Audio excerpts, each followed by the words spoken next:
One of the common things I see with a lot of the pitches, especially the deep science and deep tech ones, are it becomes a research paper. Or for a lot of the other startups, it becomes a sales deck or a sales pitch. And it's not this. Yes, your research and your product is part of your company, but investors are investing in your whole company. And that means, yes, your solution, yes, your research, but also your team. For early stage startups, over 50% of the considerations is about the team because there will be some kind of pivots, and investors are looking at whether the team has the skills and experience and kind of just the grit to navigate all of those pivots and those challenges.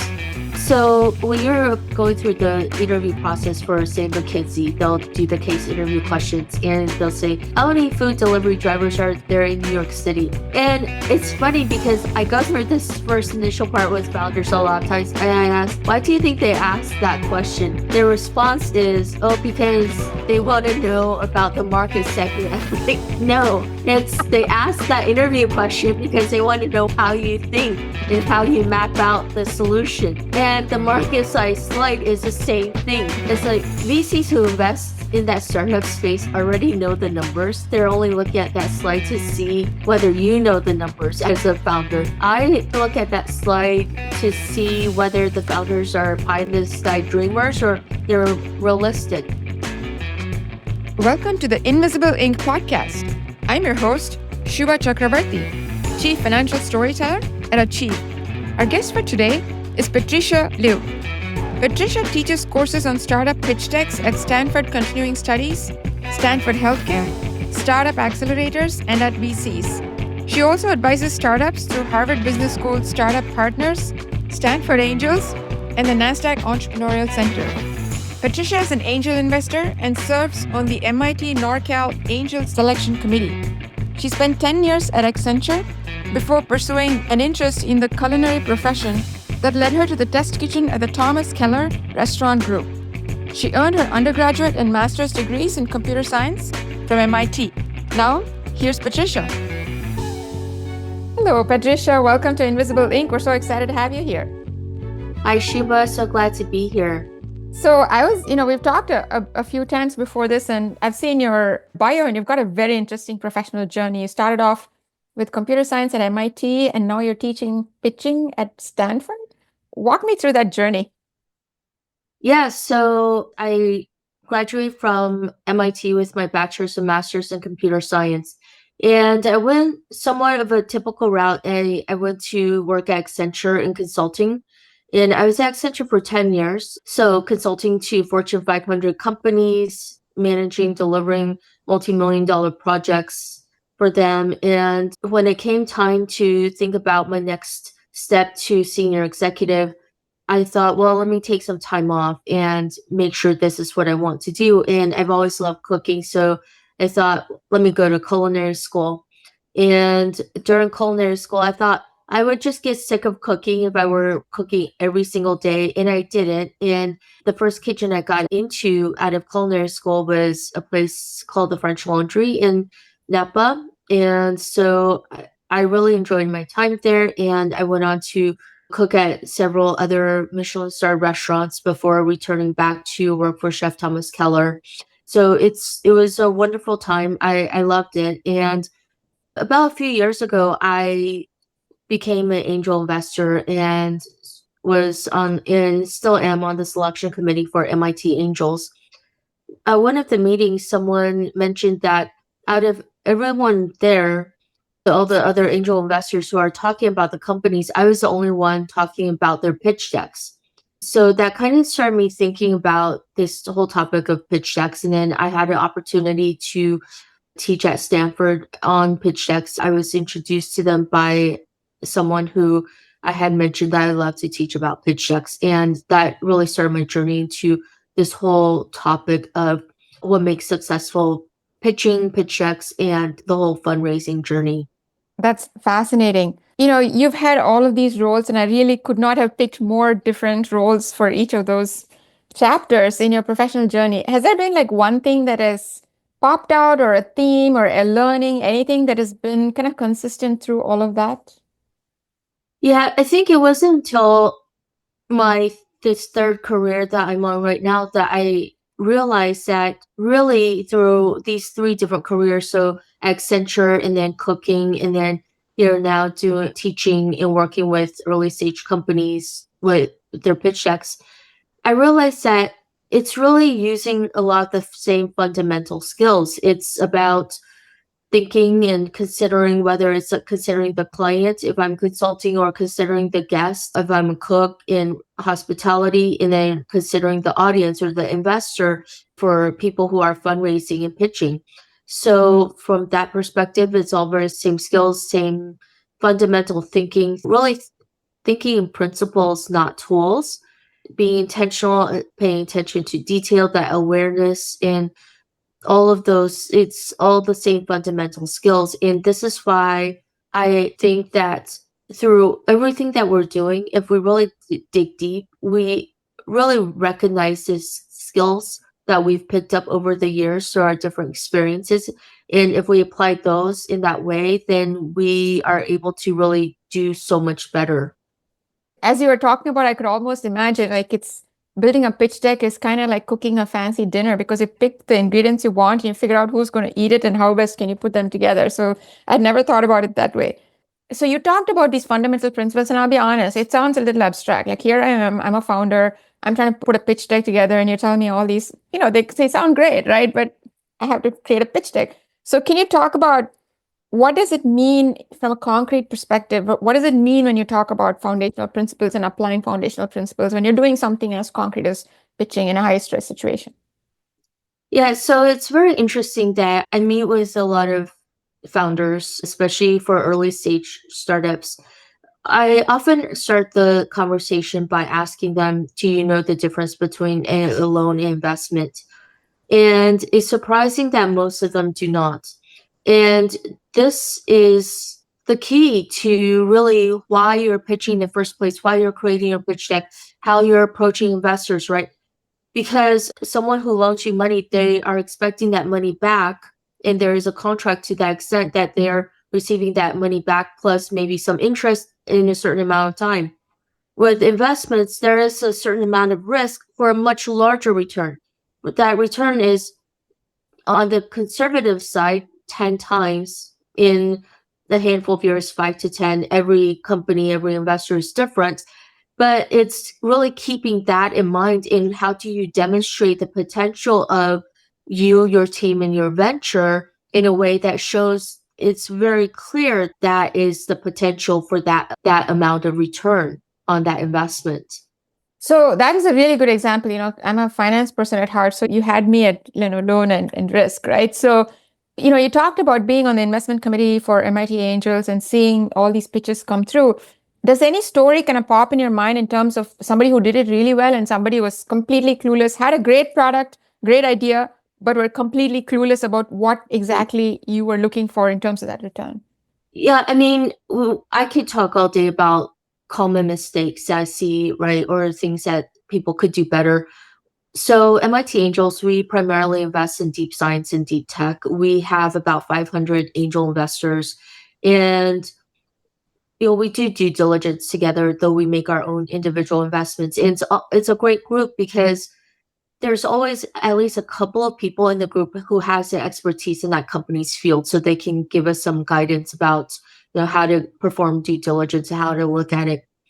But one of the common things I see with a lot of the pitches, especially the deep science and deep tech ones, are it becomes a research paper.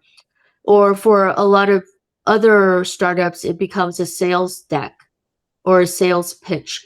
And it's not this. Yes, your research and your product is part of your company, but investors are investing in your whole company. And that means, yes, your solution, yes, your research, but also your team. For early stage startups, over 50% of the considerations is about the team, because there will be some kind of pivots as you go on that journey. And investors are looking at whether the team has the skills and experience and kind of just the grit to navigate all of those pivots and those challenges. So you kind of brought up a few really important themes, right? There was one theme around, hey, I'm not a scientist here, I'm a business person. Therefore, I need to be putting on a different lens when I'm talking to you, my potential investor.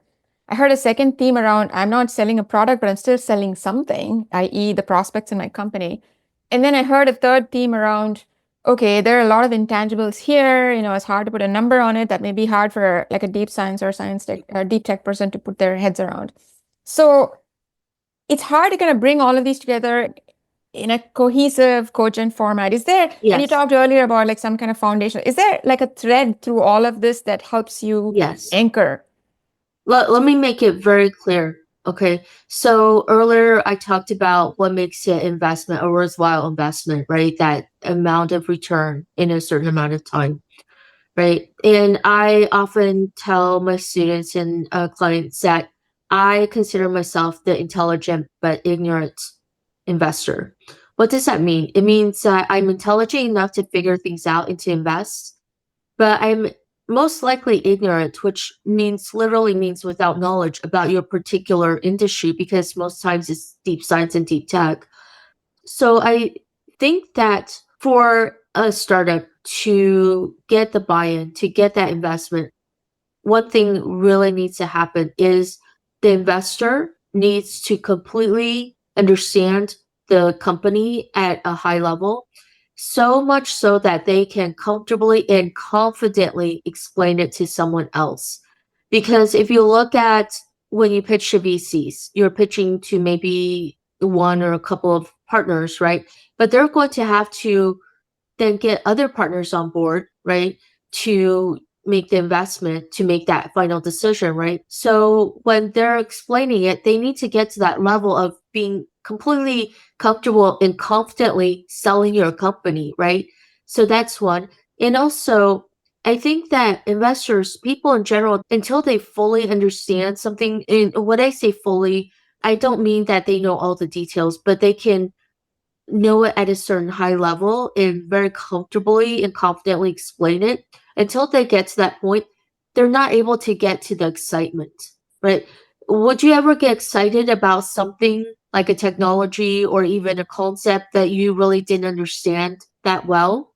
No, unless I know what it did for me and why I should care, it would be just a bunch of mumbo jumbo, no matter how exciting, Right, exciting it was to right. you as a technologist. Exactly. And so I think back on my own personal investments, it had to be, I needed to understand it to a level where I could easily explain it to someone else. There's often the advice that if you need to understand something, you need to get to a level where you can teach it. So same concept here.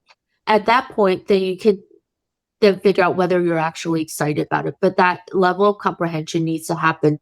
And I see that when I hear pitches, the ones that are successful, they're able to explain their company and their product and all of that, what they're trying to do in plain language in a way that the audience easily, quickly understands. Okay, so I'm sold. Okay, I'm excited. I want to do this. I want to learn this. I'm a founder. How do I start? Like, what is the foundational set of skills I need? Walk me through that. There's so many. My number one thing, principle is consider the audience. So my definition of considering the audience is tailoring your behaviors, actions, and deliverables based on understanding the audience, who they are, what they know, and what drives them. Okay, so let's talk about the audience perspective. So there's a whole spectrum of investors. There's one of the spectrum. You've got the beginner investor who's doing it as a hobby. Maybe they're an angel investor versus the other end where it's a VC, right? So you need to understand who is in your audience, and then what do they know. So if you're pitching at a good food conference, they're going to have some level of food knowledge. If you have a food startup, you don't need to lay as much groundwork, right, on that. But then if you're pitching your food company to a more general audience, then you need to give a little bit more background. And then your deliverables. So for example, for that group of audience, what kind of things would they find helpful? For example, recently I was part of a pitch and it was to a committee that was going to make a final decision in a couple of weeks. Well, in that kind of scenario, I would have prepared a one-page executive summary with the main points, right? That gave them a very quick reminder of what the company is about. So that's not something I usually recommend for companies, But in this situation, I think it would have been a good reminder when it came to making that decision a couple weeks later. So it's really thinking through that, or even things like if you're pitching to a mostly non-native English speaking audience, speaking slower, or even having a little bit more check-ins to make sure that everybody's on board, that kind of thing. And a And then with non-native, sorry to interrupt, a non-native science speaker too would be the same case. exactly. It's all of that. So really kind of understanding your audience. And I'm not saying to have a proliferation of versions of your deck because that would just be a nightmare in terms of maintenance. But you want to speak to the appropriate person. If you're speaking to a business audience, you're not going to do a deep dive into technical details. And then tailoring your behaviors, actions, and deliverables based on understanding the audience. So behaviors is more about your attitude. Are you more friendly and casual, or are you strictly formal, professional? It's based on what is the premise of that audience and what do they feel comfortable with. For me, it's delivering a 5-star, say a 5-star hotel experience where everything that the guest might want or need, you've already thought of. You're mimicking the way that the audience is thinking. You're taking care of all the questions that they might have. That just shows so much forethought from you that the audience then just develops that confidence in you and your company. So all of what you're saying makes sense, right? Essentially, put yourself in the shoes of the audience that you're catering to, right? And then go from there. But let me push back a little bit and probe you on that. Most of the times, at least the founders that I work with, I don't know what your experience is, they're first-time founders, don't have a lot of understanding of, for Okay. example, what's the difference between a VC and an angel, right? A VC has fiduciary duty. They have to go pitch to their investment committee, whereas an angel might be here out of the goodness of the heart. Yeah, they want a return, but it's not all about the return, right? So what have you seen working well to do that and do that efficiently? Because I also have to run a business and build my business. Okay. So we've talked a lot about principles. Let me get down to the nitty gritty here. Kind of going back to what we talked about, what makes it a good investment. How do you prove that you're a good investment? Well, you're going to need to prove that your solution or your product is a good one. And then you need to prove how you're going to make money so that the investors can make their money back. And then third would be team, and then your traction. I would say those 4 are like key. So one thing I see a lot of people usually start with the problem statement. That's understandable because a lot of people don't know what the problem is that they're trying to solve, right? But they spend so much time on the problem. No, the problem is only a stepping stone to the main act, which is your solution or your product. That's what you need to be focusing on. The first few slides of your presentation are so critical that you need to focus on what's important because people remember so much more from the beginning of a presentation than the middle or the end. So some recent decks I heard, one person, they received a 7-figure investment from a major, one of the top 2 AI companies. I'll leave it at that. Another one had 8 million downloads already. And this is for an early stage startup. Another one had, I think, about 10 Fortune 500 companies as clients. Another one has a Fortune 10 company co-founder as an advisor. Or another one actually made 14 million revenue last year. Huge. Okay. For an early stage. So these are 5 examples. And what did these 5 have in common? They use the template that you see everywhere online, and then they have all of these facts towards the end of their presentation because they were following that formula. Can you imagine how much it would have gotten the audience's attention if they started off with these key facts?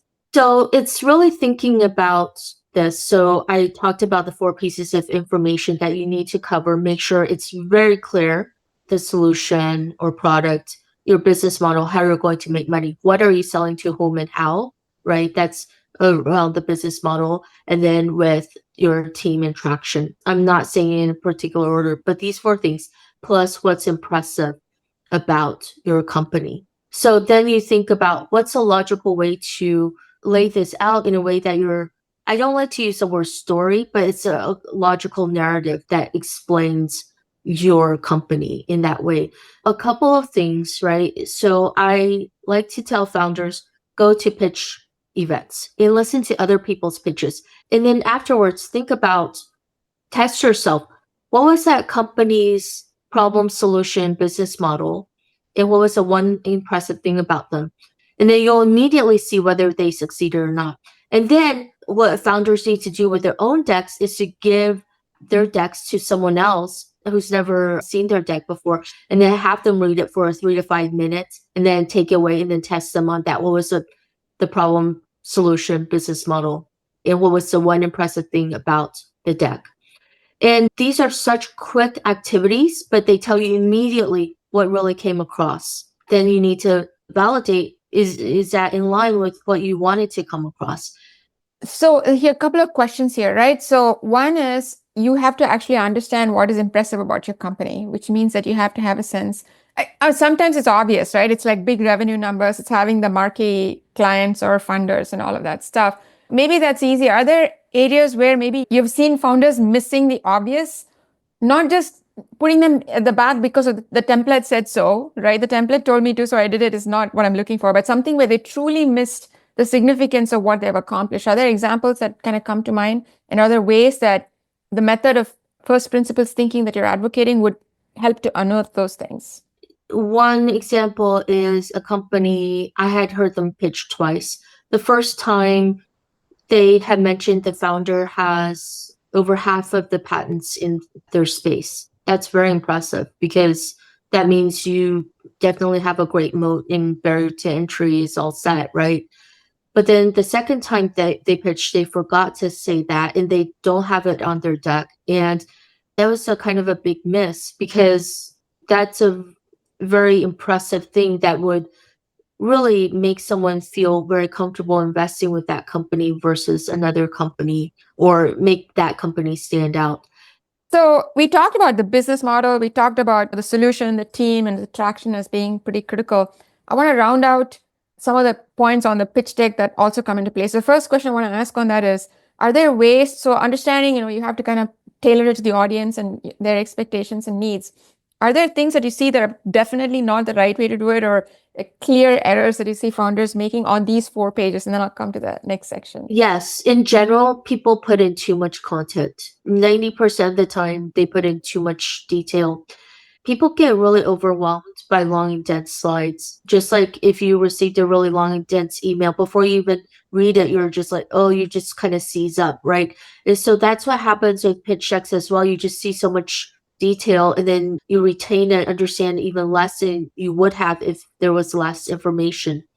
The other thing is, I talked about how even the 4 pieces of information, or if you're testing yourself, what was a problem solution business model for a company? Even after a 10-minute pitch, most investors can't say it and don't know it. I fault the presenter in that situation because they did not say it so clearly and so simply that people got it. That's the big mistake, is not using really simple words, because most pitch decks like to use really long words to sound more intelligent and advanced. But what's happening is most of us in the audience have to translate these long words into their simple words just to even understand what they're trying to say. By that time, we're already kind of delayed in terms of trying to catch up what the presenter is saying. So that's one thing. And then 2, so just saying things very simply. For example, business model is a slide I see often just really too complicated, or you have to kind of piece it together really simply. What are you selling to whom and how? In terms of, are you selling an app? Are you selling a device? Just say it. Don't say things like platform. Platform means a lot of things in a lot of different applications. So say exactly what you're doing, to whom, your ideal customer profile, and then how is more like, is it a subscription? Is it a one-time fee? What is it in the order of magnitude? And then you can start giving more descriptions. What I see most pitch decks have is they have this big header, problem, solution, whatever, but no other information. And then they go to just jump into the details. And then the audience has no foundation for any of this. People are not able to understand what the company is about. So that is, I think, the major thing about these pitch decks is they're not presenting their pitch deck in a way that's easy to understand by the audience, where the audience can really just have the basics of what that company's about. So think about that. You're pitching for 5 minutes, 10 minutes, half an hour, and then really people were just asking for three pieces of information for them to get to that level of excitement and comprehension, right? To think about, okay, do we continue on to due diligence? That's a huge discrepancy, right? You could have gotten away with saying so much less. Before we dive back into our conversation, I want to tell you about Seed to Success. Seed to Success is our community letter with our proprietary insights on startup financial storytelling, tips, new episodes, and much more. If you find these discussions helpful in your entrepreneurial journey, use the link in the description to subscribe to Seed to Success today and get all of these and much more straight to your inbox every week. Now, back to our conversation. So I'm going to probe a little bit on that because we have a lot of deep tech and STEM life sciences type founders. So first of all, you're dealing with like very dense matter, right? Like some fancy technical process. Then it has multiple applications. In many of these cases, you could take a technology and apply it to 10 different use cases. What have you seen working well in terms of simplifying it to such a level that kind of hits me in the face as the audience, enough to know that not only do you do this, but you're different from everybody else who's claiming to do the same thing? Because every startup I see is claiming to change the world.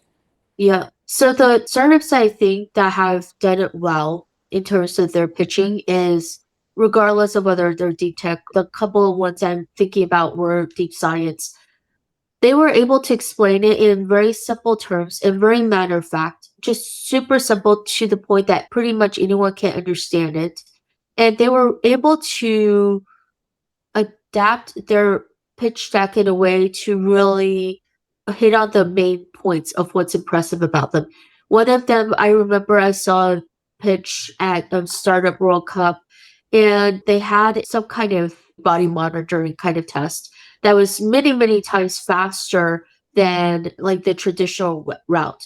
And then so they just showed a video, like a time lapse of what theirs looks like and then what the traditional way is. And then by the time they finished the traditional route, they were still just starting the test because they had such a long setup, right? But that is understanding what is so unique, impressive about your company, and then doing something to really showcase that, right? They're able to really think about how do they explain their company in a way, again, simply and tied to something that people already understand in the world and deal with in the world, right? So that, and then going right. from there. So that tie could be a tie to a problem, meaning that, hey, do you know that in heart surgeries, 30% of the time there are blood clots and we reduce it to like 1%, something like that. Are there other ties to things that would make it immediately relatable that you've seen work well?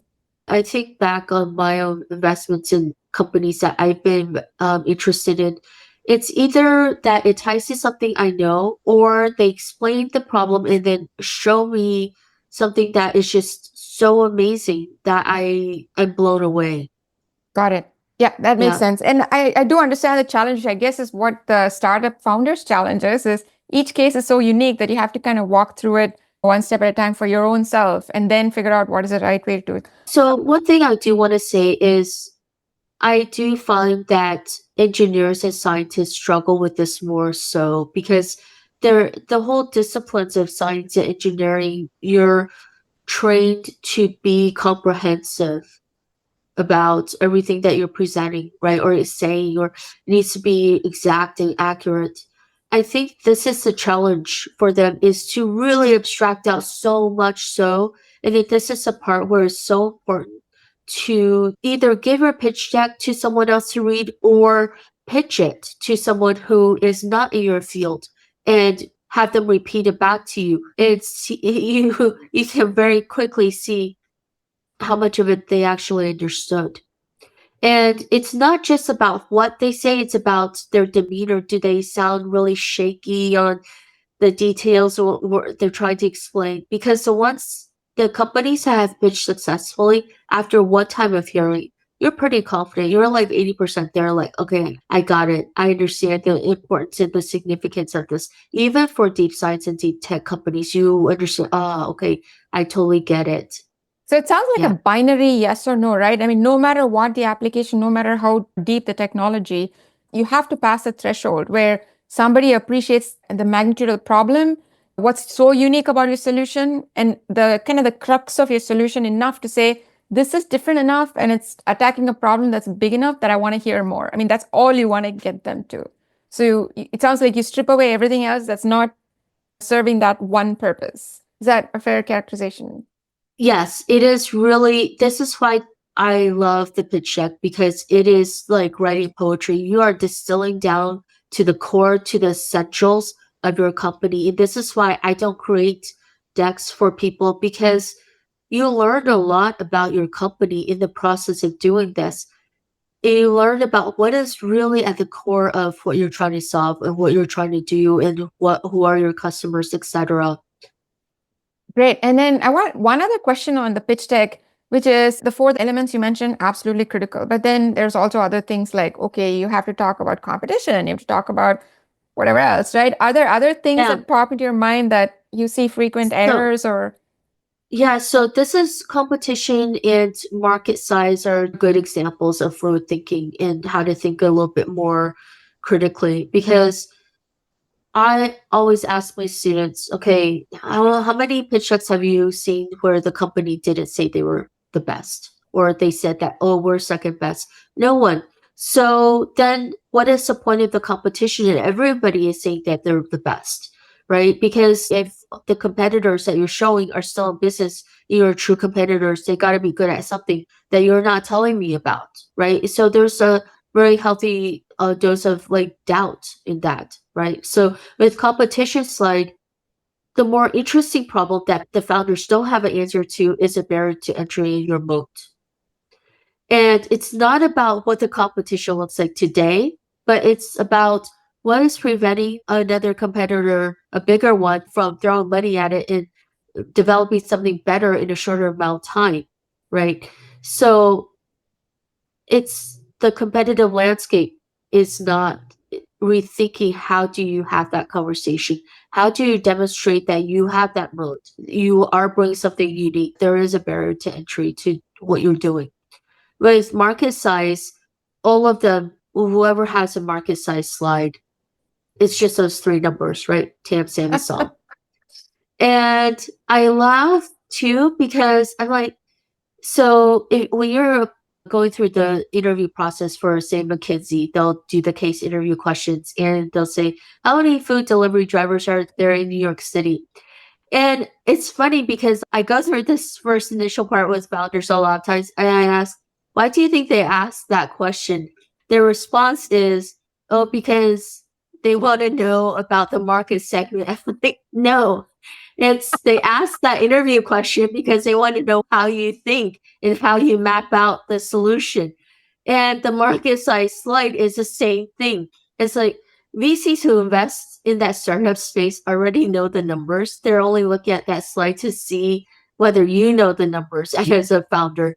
I look at that slide to see whether the founders are pie in the sky dreamers or they're realistic. And yes, I'm an optimist because I think one day there will be a company that has a market size slide that actually goes through the analysis of how they're thinking about the numbers to show the way they're thinking. But I haven't seen one yet.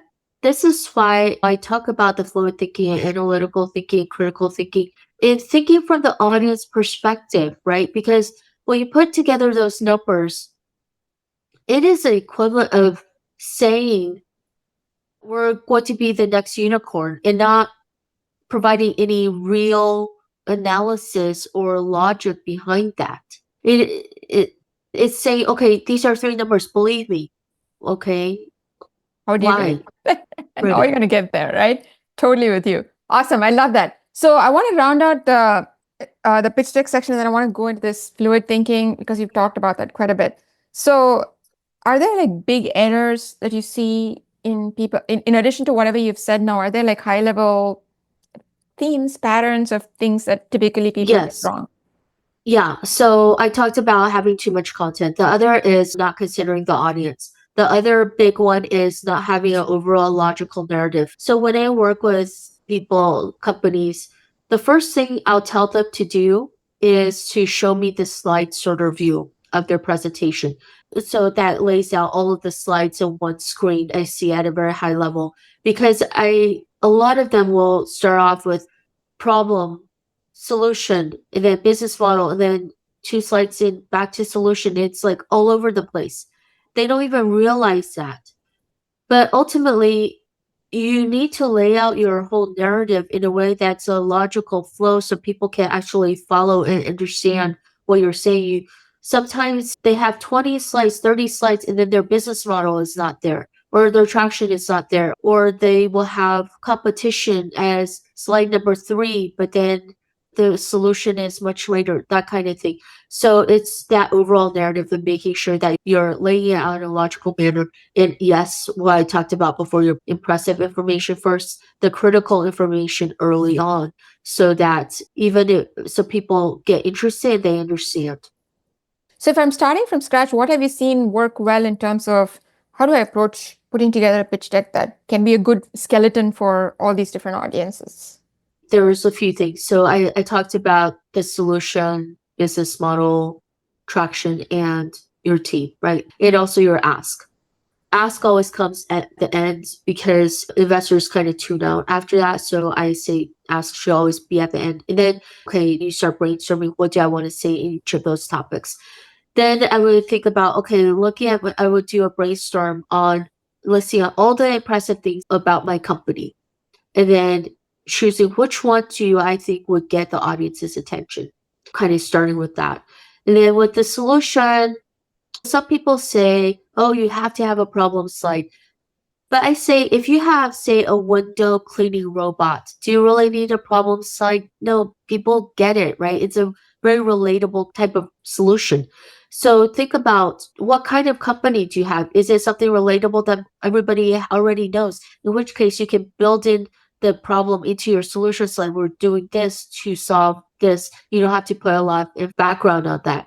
But then if you have a company that is less relatable, then you need a problem slide. But keeping that so short, it is only the problem you're solving, not your laundry list of all the problems in the world, right? And then storyboarding out that narrative means talking through, like, okay, thinking about how you're going to transition from one topic to the next, and then rearranging it so that you know that story flows very well logically and is captivating. So I'm almost seeing, as you were talking, I could almost see kind of picking up a bunch of index cards and laying them out on the table and saying, yeah, just writing out the headline of each slide and saying, this is the one sentence that captures the heart of that slide, right? So when you read it, literally you've got the story that you're going to tell. And it sounds like would that be a good way to just test it and say, hey, does this make sense? Yes. So when I teach about storyboard the narrative, I talk about using post-it notes, but same concept, or PowerPoint text boxes to lay things out, right? And then to take that one step further, if you use the McKinsey model of having really descriptive titles and subtitles, which I'm a big proponent of, then you lay out your entire narrative. And it's like the whole storyline of your entire presentation, right? And I would say that your title, subtitle need to be really short, like fit on one line comfortably at a larger font. Because what happens is the average amount of time that VC spend on a deck, this stat came out in 2024, is 2 minutes, 18 seconds. It is always funny to me because I'll ask a question in class, how long is the average amount of time that a VC spend on a deck? And then some people tell me 30 seconds, and then they have a 20-page deck. If you think it's 30 seconds, how did that align with your deck?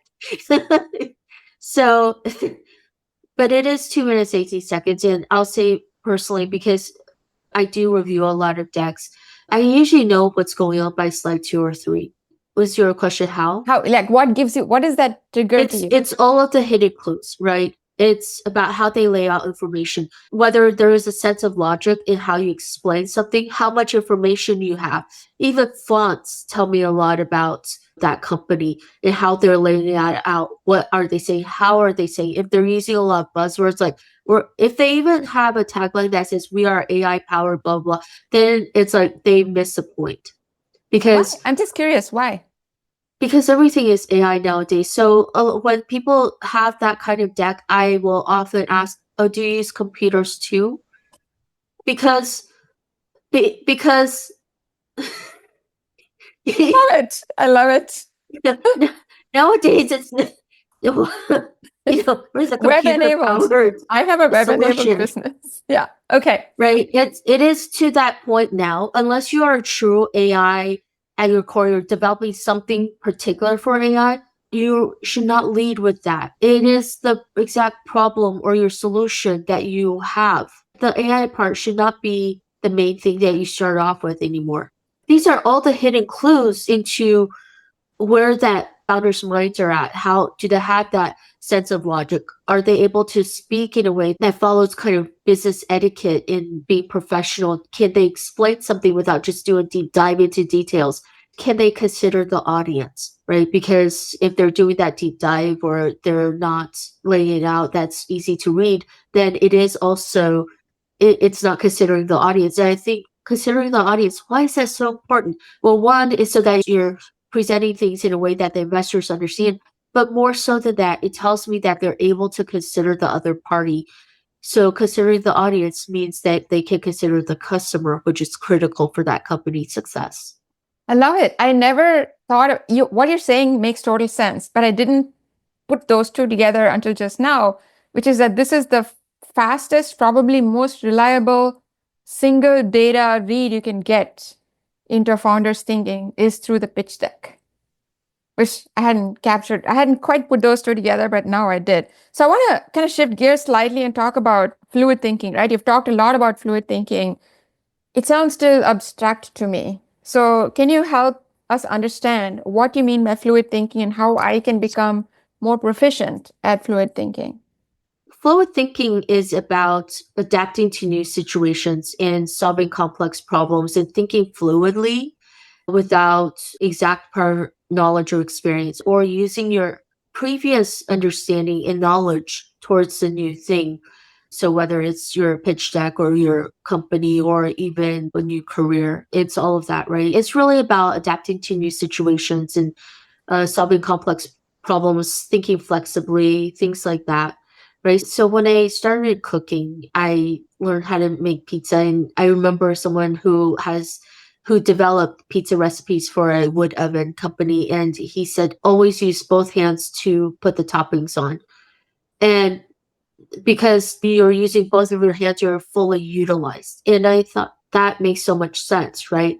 So then I thought back to my Accenture days. Yeah, as a manager or senior manager, I always made sure my entire team was fully utilized before I worked on my own work, right? Because they were all fully utilized. And then when you're doing pitch decks, it's the same way. How do you make sure you're fully utilized, or how do you make the most out of a situation? Or even the cooking, you put something on the stove to cook while you're doing other things. So that's just an example of using your previous knowledge towards the new things and adapting it and how much you adapt it. So a lot of this also is coming from, so I mentioned I studied computer science at MIT. So I was there for 5 years for my bachelor's and master's. During that entire time, I was never taught a single programming language. The professors taught concepts and problem sets were due the following week. It was up to us to learn the programming language. It taught us to think in concepts and that these programming languages are just tools. It doesn't matter which tool you're using because you understand the concept of how you're getting there. Are you the architect or are you the handyman kind of thing, right? Yeah, am I understanding you correctly? So if I kind of interpret what you're saying, what it sounds to me like is you go through life, you have a certain, usually you have some professional training, right? Which comes with some core concepts, whether it's computer science in your case or accounting in my case, there are some core concepts that have worked well for several decades, if not centuries, that you can then start with. So you start with those, and then you start kind of boiling it down to not the rules of life, but rules of how things work, right? Is that what you mean by fluid thinking and fluid principles? It is thinking in principle. So it's how deep can you get to that level, right? I talked about when people remark on my three diverse careers, my response is always, They require the same fundamental skills. It's about how deep can you go. Now, I'm not a philosopher, so I'm not going to be talking about the meaning of life and blah, blah, blah, but it's really, can you apply I feel that how successful you can be in your new endeavors is how much you can really leverage the principles and what you've learned in your previous experiences towards this new thing, because then you can really leapfrog to early successes in So that new endeavor. So here's a challenge, right? So a lot of times, especially for mid-career entrepreneurs, I know so much that I don't know what I know, meaning it's because it's become so ingrained in how I think. And now I'm starting on this new career, similar to kind of like how you were starting as the cook and you thought you didn't know anything, but you actually did. How do I start to surface and make transparent? And how do I start building a base of what these principles are? Like I'm trying to make this concrete. Like I'm starting today, I want to be a fluid thinker. Where do I start? What do I do? I think it involves bypassing your brain in a way. So, because I'll tell you why. There's a exercise I do with my class where it's a pitch deck class, and yeah, none of them are investors. But I do an exercise where I give them 3 pitch decks in 15 minutes to read through all 3 pitch decks, so 5 minutes per deck, and then decide if they're going to invest and how much with play money. They all do really well.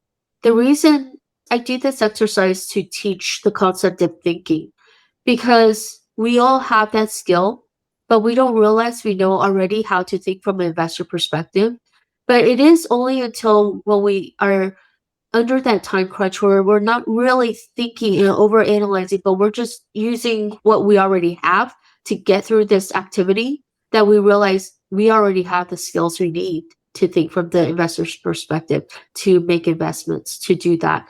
Whatever you do to help you overcome the barriers when you're brainstorming is the same things, skills, or the same framework that you would use towards this new thing, because somehow you need to bypass the over analytical part of your brain towards this new thing, because then you will truly then discover what you inherently already know.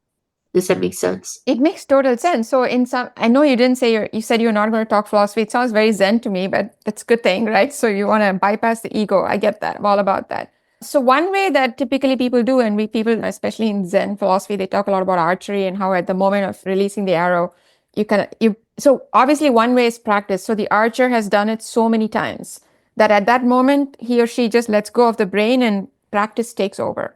So one way is practice. What are some other ways where I can leverage and tap into this intelligence I already have, but I don't know? One of the things that I've always depended on, a technique I've always depended on, is working on something every single day. So if I were to do a pitch deck, I would work on it every single day, even if some days I only have 5 or 10 minutes. The reason being that it's in the back of my mind, I'm constantly thinking about it. So as I go through the day, I'm looking at new things. I am processing it also for this thing that I'm kind of just thinking about, right? The pitch deck. So this is why I tell people you have to work on it every single day, because only then can you get the most out of your results, because you're just constantly thinking about it, working on it. Even when you're not actively working on it, you're passively thinking about it. Any other practices or habits or behaviors that you think will help to bypass the brain? I mean, for me, either time crunch or time, I don't procrastinate. I really try not to procrastinate, but I do work on it every day. And then sometimes when I find that I'm being over analytical, I'll put on some music or something. I know it's not my perfect work, but at least I'll get some stuff down on paper that I can then go on to kind of cull and revise later on. So it's different for everybody. I would say people know themselves best. They've been through situations where they had writer's block or something. Whatever it is that you need to do, it is not procrastinating, because you're not going to have your best ideas then. It is, but you're putting yourself in that time crunch or whatever you need to get to that point where you're just putting stuff on paper.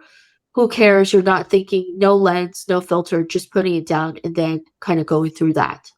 So if I had to take a big step back, right, what I'm taking away from this entire conversation, I know this is not about recipes. I know it's not about cookie cutter, but it's also about give me something to start with, right? And what I'm taking away from this conversation is first understand that what you're giving is a narrative, and it has to be a very tight narrative with you're going to hit on a few key points that no matter what, you want them to walk away with in a way that sets you apart from everybody else. That's kind of like the first big takeaway that I took from this conversation.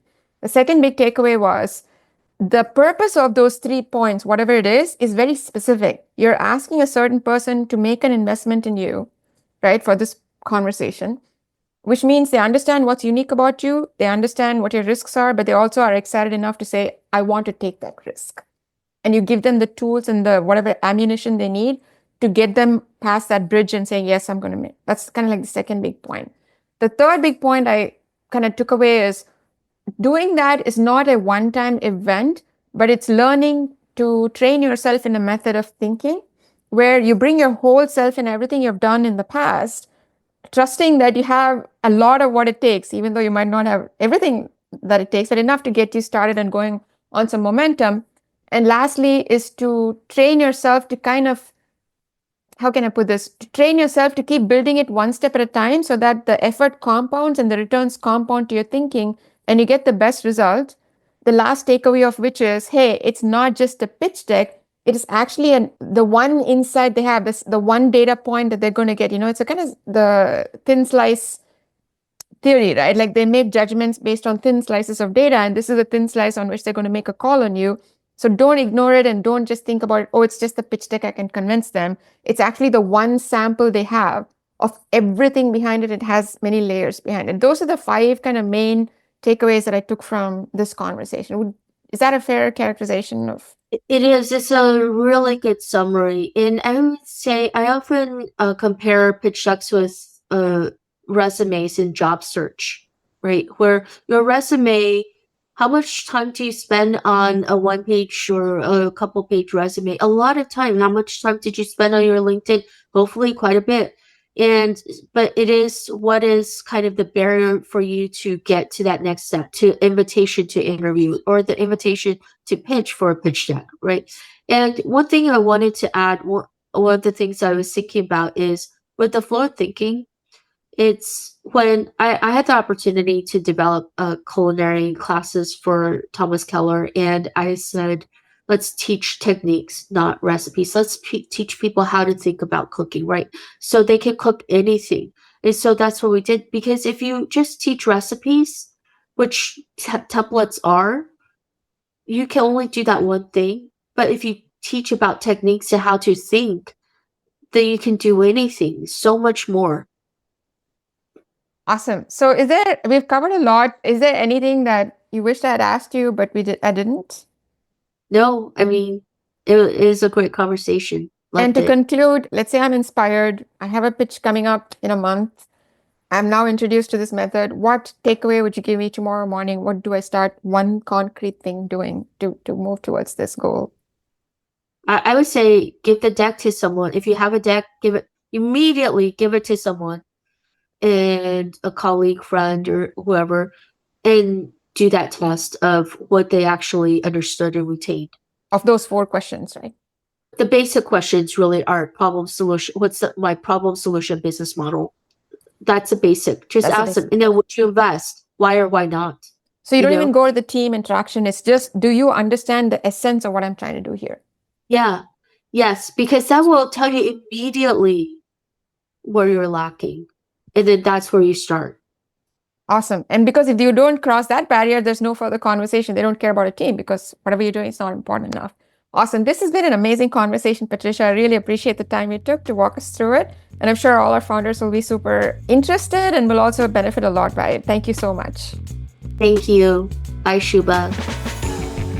And that's a wrap for today. Thank you for tuning in.